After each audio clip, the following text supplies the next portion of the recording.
नमस्कार दोस्तों, अंकुर sir classes में आप सभी का हार्दिक स्वागत है। आप सभी पढ़ रहे हैं ऑल कॉम्पिटिटिव एग्जाम और ऑल कॉम्पिटिटिव एग्जाम के माध्यम से आपको साइंस के चुनिंदा सवालों के बारे में जानकारी प्रदान की जा रही है।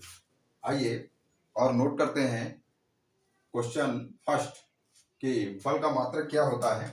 तो आप बता देंगे कि बल का मात्रक न्यूटन क्या होता है, न्यूटन होता है। ये आपका एमकेएस पद्धति में मात्रक होता है या फिर एमकेएस पद्धति में ही एक इसका दूसरा मात्रक होता है, उसको आप कह सकते हैं, क्या कह सकते हैं। तो आप ध्यान रखिए, किलोग्राम किलोग्राम मीटर बटे सेकेंड स्क्वायर क्या कह सकते हैं। तो किलोग्राम मीटर बटे सेकेंड स्क्वायर कह सकते हैं। ठीक है। नेक्स्ट प्रश्न आता है कि जब हम 1 न्यूटन का बल लगाते हैं तो कितना प्रतीत होता है। तो आप बता देंगे, जब हम 1 न्यूटन का बल लगाते हैं, 1 न्यूटन का बल लगाते हैं,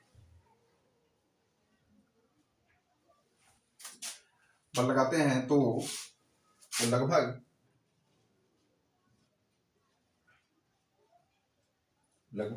1 किलोग्राम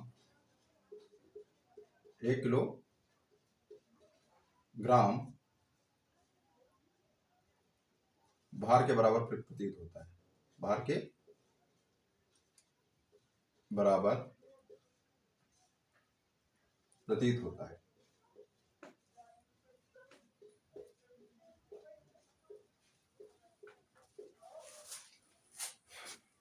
बहुत ही अच्छा प्रश्न आया है कि वस्तु की गति के ठीक पूर्व का घर्षण क्या कहलाता है। वस्तु की गति के ठीक पूर्व का घर्षण क्या कहलाता है। तो आप बता देंगे, वस्तु की गति के ठीक पूर्व का जो घर्षण होता है उसे हम सीमांत घर्षण कहते हैं। क्या कहते हैं? सीमांत घर्षण। उसे हम सीमांत घर्षण कहते हैं। और नेक्स्ट प्रश्न आता है कि वस्तु की गति के बाद का जो घर्षण होता है, वस्तु की गति के बाद का जो घर्षण होता है उसे हम क्या कहते हैं? गति के बाद, जो गति के बाद होता है उसे गतिक घर्षण कहा जाता है। क्या कहा जाता है? तो आप ध्यान रखिए, उसे गतिक घर्षण कहते हैं। नेक्स्ट प्रश्न आता है कि वस्तु की गति होने से पूर्व का जो घर्षण होता है, ठीक पूर्व का जो होता है उसे सीमांत घर्षण कहा जाता है, और होने से जो पूर्व का घर्षण होता है उसे हम स्थैतिक घर्षण कहते हैं। क्या कहते हैं? तो आप ध्यान रखेंगे, उसे हम स्थैतिक घर्षण कहते हैं। ठीक है। अब आता है अगला प्रश्न हमारा कि सही कथन चुने। पॉइंट नंबर 1 दिया गया है कि सीमांत घर्षण बल संपर्क तलों की प्रकृति पर निर्भर नहीं करता। जो सीमांत घर्षण बल होता है वो संपर्क तलों की प्रकृति पर निर्भर करता है या नहीं? तो वो निर्भर करता है, और यहां पर लिखा है नहीं करता है, इसलिए ये ऑप्शन हमारा गलत है। ठीक है। दूसरा पॉइंट कह रहा है कि गति के दौरान तलों के मध्य लगने वाले घर्षण बल को हम गतिक घर्षण बल या गतिज घर्षण बल कहते हैं। जी हाँ, बिल्कुल कहते हैं, क्योंकि वो गति के दौरान जो बल लग रहा है तो उसे हम गतिज घर्षण बल कहेंगे। नेक्स्ट प्रश्न आता है कि बॉल बेयरिंग का प्रयोग करके घर्षण को बढ़ाया जा सकता है। बॉल बेयरिंग का प्रयोग करके घर्षण को बढ़ाया नहीं जाता, अपितु घटाया जाता है। तो ये भी हमारा गलत पॉइंट है। नेक्स्ट प्रश्न आता है कि बर्फ से ढके रास्तों पर घर्षण बढ़ाने हेतु, ठीक है, रेत का छिड़काव किया जाता है। जी हाँ, बिल्कुल। और हमें यहाँ पर बताना है कि सही कथन चुने। तो हम कह देंगे यहाँ पर 2 और 4। ठीक है, केवल 2 और 4 सही है। 2 और 4 सही है, पहला और तीसरा गलत है। ठीक है। अब नेक्स्ट प्रश्न आता है कि ब्लैक बोर्ड पर लिखना संभव है किसके द्वारा। तो आप बता देंगे घर्षण के द्वारा ही। किसके द्वारा? घर्षण के द्वारा।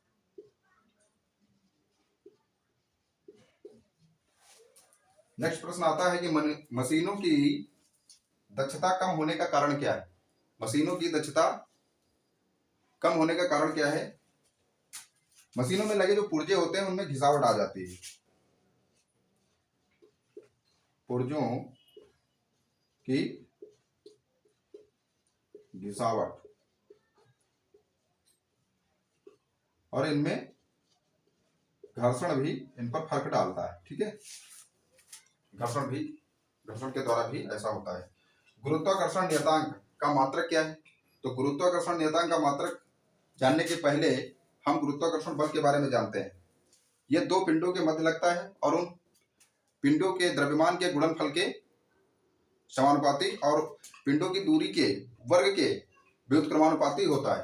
अर्थात हम ये कह सकते हैं कि F is the directly proportional to M1 बटे R स्क्वायर। फिर जब इसको मैं सॉल्व करता हूं तो ये हो जाता है F is equal to G M1 बटे R स्क्वायर। ठीक है, और यहां पर यहां से हम G का मान बनाते हैं तो G इज इक्वल टू होता है F R स्क्वायर बटे M1 तो अब हम इस G का हमें मात्रक किसका चाहिए? G का मात्रक चाहिए। तो G के मात्रक के लिए हमें F का मात्रक चाहिए और F का मात्रक होता है F माने फोर्स, इसका मात्रक होता है न्यूटन और R स्क्वायर जो है एक दूरी है जिसका मात्रक होता है मीटर। तो R स्क्वायर है इसलिए मीटर स्क्वायर और M1 M2 जो है ये आपके द्रव्यमान है और द्रव्यमान का मात्रक होता है किलोग्राम। तो किलोग्राम गुणे किलोग्राम तो केजी स्क्वायर। तो इसका जो मात्रक निकल कर आता है हमारे सूत्र से वो आता है न्यूटन मीटर स्क्वायर बटे किलोग्राम स्क्वायर। अब नेक्स्ट प्रश्न आ जाता है आपका कि आंतरिक बल सदैव होता है कैसा? तो आंतरिक बल जो सदैव होता है वो कैसा होता है? तो आप बता देंगे आंतरिक बल संतुलित बल होता है। कैसा बल होता है? संतुलित बल होता है। ठीक है, यहां से नेक्स्ट प्रश्न आता है कि घर्षण बल को न्यूनतम किया जा सकता है, किसके द्वारा किया जा सकता है? तो अभी घर्षण बल को यहाँ पर घर्षण बल को बढ़ाया जा सकता है किसके द्वारा? बॉल बेयरिंग के द्वारा। ये ऑप्शन हमारा गलत था, तो आप यहाँ पर यही ऑप्शन अगर ले लें तो आप बता देंगे कि घर्षण बल को न्यूनतम किया जा सकता है बॉल बेयरिंग द्वारा। किसके द्वारा? बॉल बेयरिंग, बॉल बेयरिंग द्वारा और पॉलिश का भी प्रयोग करके आप घर्षण को कम कर सकते हैं, पॉलिश। ठीक है, नेक्स्ट प्रश्न आता है वाहनों के पहियों में अनियमित खांचे बनाए जाते हैं, क्यों? वाहनों के पहियों में अनियमित जो खांचे बनाए जाते हैं वो घर्षण को बढ़ाने हेतु बनाए जाते हैं। किसके लिए बनाए जाते हैं? तो घर्षण को बढ़ाने हेतु, जिससे क्या हो? टायर फिसले ना। नेक्स्ट प्रश्न आता है कि पृथ्वी के चारों ओर चंद्रमा की जो गति होती है वो किस बल के कारण होती है? तो पृथ्वी के जो चारों ओर चंद्रमा की गति होती है वो गुरुत्व बल के कारण होती है। किसके कारण होती है? गुरुत्व बल के कारण। ये आपको वही प्रश्न पढ़ाए जा रहे हैं जो कहीं ना कहीं किसी ना किसी परीक्षा में अवश्य पूछे गए हैं।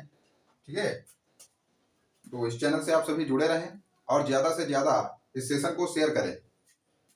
नेक्स्ट प्रश्न आता है कि घर्षण से उत्पन्न होता है, क्या उत्पन्न होता है? जब हम घर्षण करते हैं, घर्षण कब होता है? दो वस्तुओं के मध्य में, तो वहां पर क्या होगा? ऊष्मा उत्पन्न होती है। क्या उत्पन्न होती है? ऊष्मा। तो घर्षण से क्या उत्पन्न होता है? तो ऊष्मा उत्पन्न होती है। नेक्स्ट प्रश्न आता है कि बल की सीजीएस इकाई क्या है? माने बल का जो यमकेश पद्धति में मात्रक है, मैंने लिखा है कि न्यूटन है। ठीक है, और यमकेश पद्धति में ही इसका मात्रक जो होता है एमकेएस सिस्टम में। ठीक है, मैं लिख देता हूं एमकेएस पद्धति।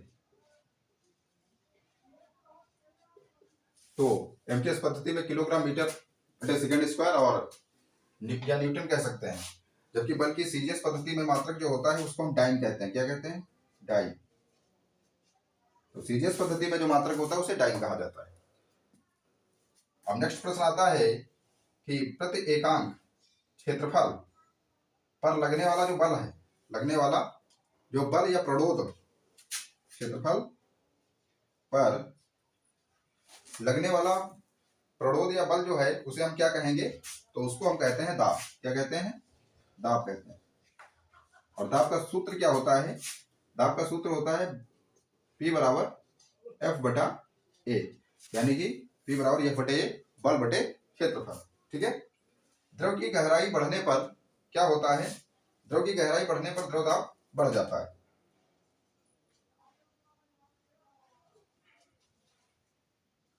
द्रव दाब बढ़ता है।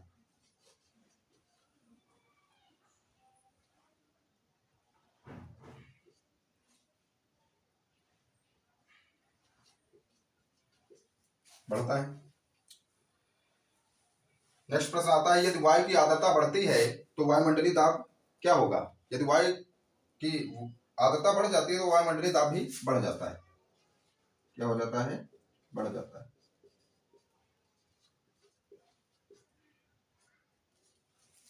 अब आता है नेक्स्ट प्रश्न कि पृथ्वी की सतह से ऊपर जाने पर वायुमंडलीय दाब पर क्या प्रभाव पड़ता है? तो पृथ्वी की सतह से ऊपर जाने पर वायुमंडलीय दाब जो होता है वो घटता है। क्या होता है? घटता है। नेक्स्ट प्रश्न आता है कि संपर्क बल है, तो अभी मैंने यहाँ पर जो लिखाए हैं तो आपको किस बल के विषय में ज्यादा बताया हमने? घर्षण बल के बारे में। तो जो हमारा संपर्क बल होता है वो घर्षण बल होता है। कौन सा होता है आप बता देंगे? घर्षण बल एक संपर्क बल है। ठीक है। और इसके साथ में एक बल होता है आपका पेशीय बल। कौन सा होता है? पेशीय बल भी होता है। तो भी अब यहां पर आता है प्रश्न कि किसी बांध की तली मोटी बनाई जाती है, ऐसा क्यों? तो किसी बांध की जो तली होती है वो मोटी बनाई जाती है, इसका कारण क्या है? क्योंकि जो द्रव का दाब होता है वो तली पर अधिक लगता है। द्रव का दाब तली पर अधिक लगता है।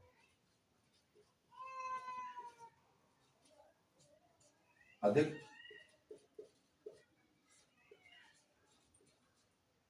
द्रव का दाब तली पर अधिक लगता है।